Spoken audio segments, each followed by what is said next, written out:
My presidency, I wanted it to be an inclusive, caring one, where we open opportunities, make it accessible wherever we can. And so that's what I've been doing.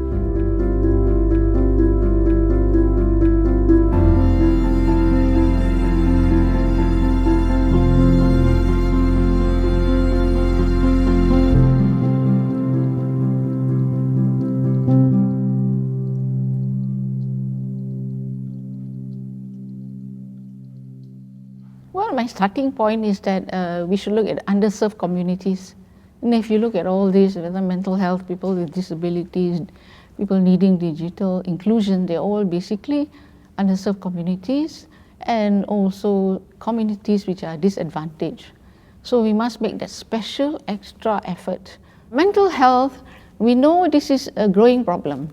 And we know that during COVID, it has basically exploded, not only in Singapore, around the world, because of social exclusion and forced by social distancing measures.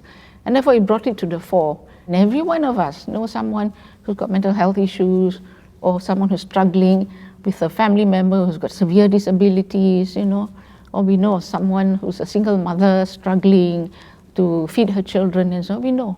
So we need to keep an open mindset. We need to be supportive. We need to see where we can help them, There's a lot of such programs in the community, but I think it's also much more than just the programs, the services, but our own perceptions and how we treat them.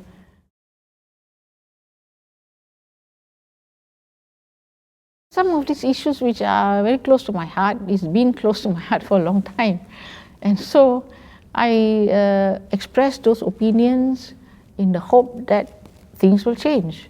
In the case of caregivers, for instance, caregiving is such a heavy responsibility, and caregiving has fallen largely on the shoulders of women, and that has an impact on women, their careers, their retirement needs, so those are very interrelated problems, and so you need to constantly raise that issue, to talk about it. And that's why I also added my voice. What I'm doing is basically adding my voice to an issue which I think is really important for the society.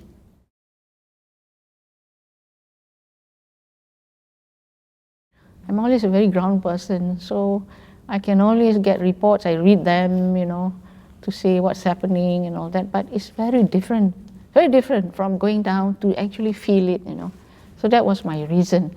So I either visit them, I talk to them, or I invite them for dialogues. So these dialogues keeps me grounded because I get to hear the issues and challenges they have faced in their own industry, in their own work, and in their own words, you see. You can never beat that, hearing what people feel and the challenges they face in their own words, rather than if you read it somewhere,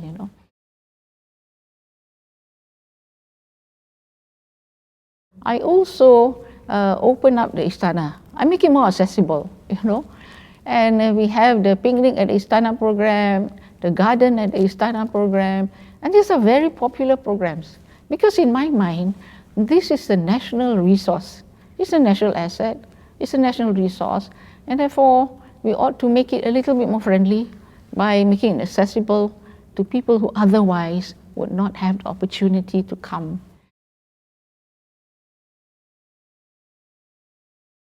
Spend a lot more time with the family, bond with the family, spend more time with my grandchildren, And of course, there are the causes that I have been talking about, championing. I will continue in whatever capacity I can to contribute my voice, my thoughts, to those causes as well.